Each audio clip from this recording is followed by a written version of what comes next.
I used to think that everyone had a passport. See, as a mutt, which I call myself because I was born in Australia, I grew up in Thailand, my mom's Venezuelan, my dad was American. Passports, normal thing, that's basically your ID.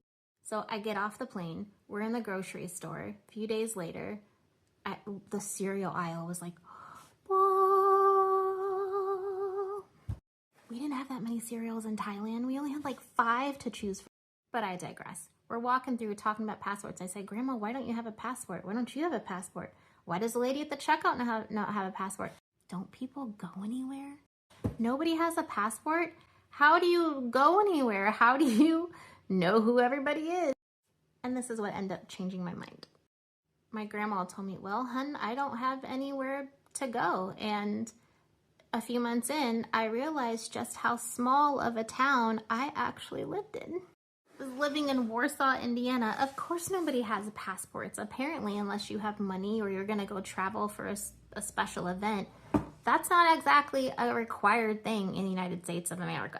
All y'all need is an ID and you're golden. So yeah, big town girl coming into a small town thinking that passports should have been normal. That was probably my first culture shock. My second culture shock was the amount of cereal in the cereal aisles. I love cereal.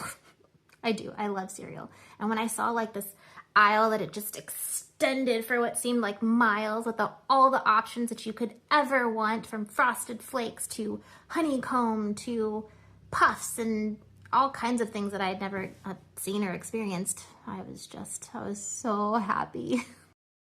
So that's my version of I used to think, and here's what changed my mind.